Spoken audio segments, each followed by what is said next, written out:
Only a few years ago, we were a discouraged people because we were the first to lose our jobs when Old Man Depression came along and the last to get them back. We struggled vainly to regain our bearings while depression, fear, and failure stalked the nation. A tenth of the population of the United States, we formed as a race over a sixth of the unemployed. 1 out of every 4 of us was on relief. In vain, we sought for something to restore our confidence, our hope, our courage. Without jobs, we had no money. And without money, we could not purchase food for the hungry at home. Our only hope lay in charity. Hunger drove our people to the bread lines. Anxiously, we waited for some sign of better days. Then came the federal government's work program. One by one, it took us out of the bread line. It gave us a new chance to take a normal place in the life of our community. It made us self-supporting. It changed the haggard, hopeless faces of the bread line into faces filled with hope and happiness, for now we work again.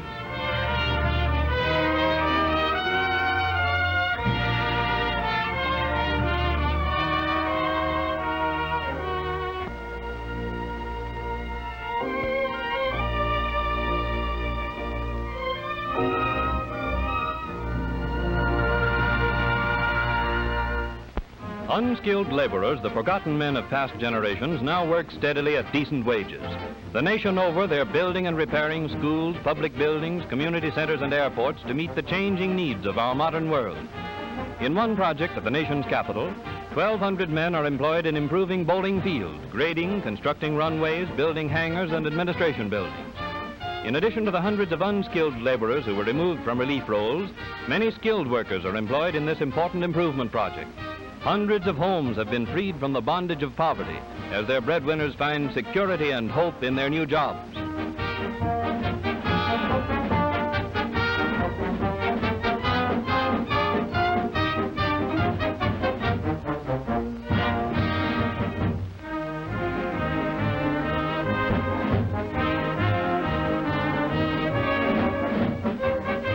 In New York City, a WPA housing demolition project is underway, which will greatly improve the living conditions of families of moderate means.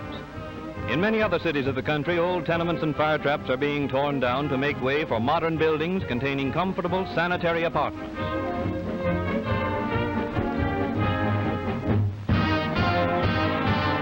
At Colonial Park in Harlem, as in many other congested areas, WPA workers have constructed a huge swimming pool and are now completing a bathhouse which will accommodate 4,100 persons. In this construction project, skilled workers are employed, utilizing the knowledge of their trades gained in the days before depression.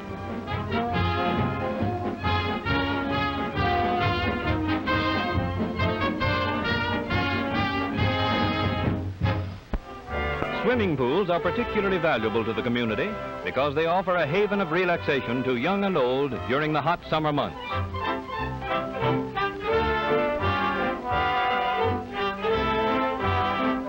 Crowded city streets, providing every safeguard to prevent such tragedies as were all too common to the old swimming hole. Typical of the park improvement projects underway all over the country is another feature of the improvement program at Colonial Park. A wading pool has been built by WPA workers in which the youngsters may splash to their heart's content. New additions to the playground area have been made possible by the grading and improvement of parts of the park which were formerly merely decorative. Even the youngest children find plenty of opportunities for play under watchful supervision.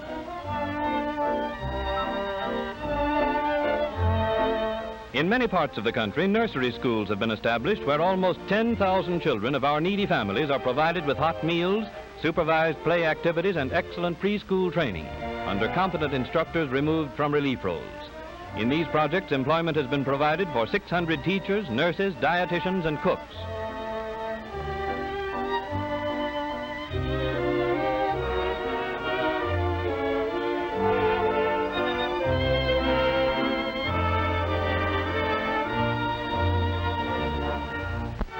At the other extreme of age, more than 300,000 adults have learned to read and write for the first time in their lives. Eagerly they study, realizing how very much a little knowledge can mean in our modern workaday life. Teachers drawn from relief roles instruct them in useful subjects such as arithmetic and foreign languages. In Harlem, where a large part of the population is from Puerto Rico and Central and South America, a knowledge of Spanish is valuable to workers, shopkeepers, and others. In this class, elementary instruction in the spoken language is given by native teachers.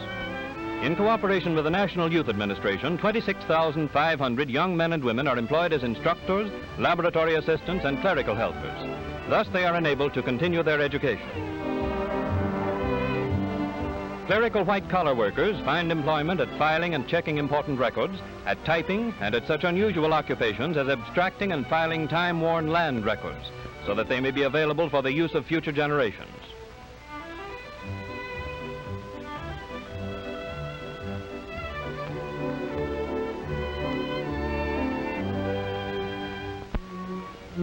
As part of the program of rehabilitation and the conservation of human resources, a number of household training schools have been established by WPA. In these schools, girls from relief families are prepared for domestic work which will make them self-supporting. Others take the course in order to learn the arts of homemaking for use in their own homes. In modern kitchens under competent instructors, the girls are taught to cook and to prepare salads and other delicacies which add much to everyday meals.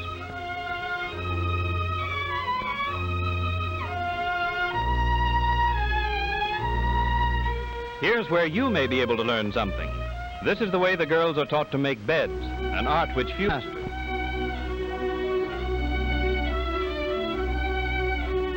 These household training courses have already sent hundreds of girls out into the world, well equipped to secure domestic positions and able to command skilled workers' wages. Health education is an important part of the WPA program. At a number of health centers in large cities, qualified instructors teach groups of women first aid methods and the proper care of children.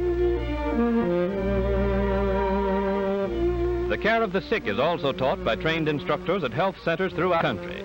These projects which you have seen are part of a broad national educational program through which WPA has helped millions of children and adults. In a number of communities, sewing rooms have been established in which are employed women who are the breadwinners for their families. Here, garments are made for distribution to needy families.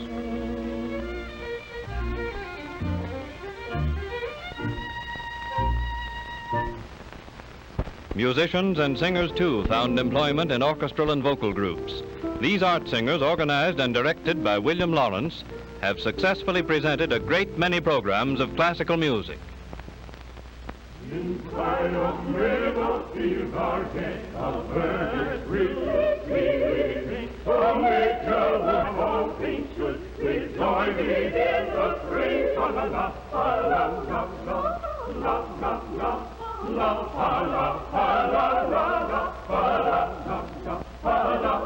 la, rejoicing in the spring. Allah, Allah,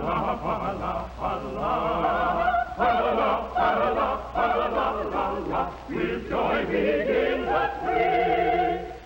Then, lady, do you appear in new delight? I will their save our birth and day, for cheerfully they'll sing. La la la la la la la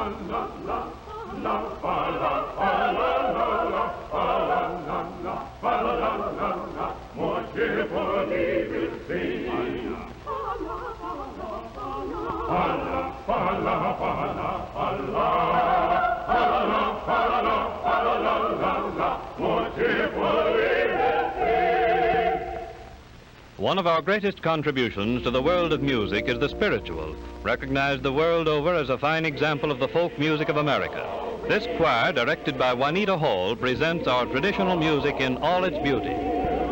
Sickles all wheel, way up in the middle of the air. Sickles all wheel, way in the middle of the air. And run my face, and make me run my race. On the wheel, way in the middle of the air. Sickles all wheel, way up in the middle of the air. Sickles all wheel, way in the middle of the air. And run my face, and make me run my race. On the wheel,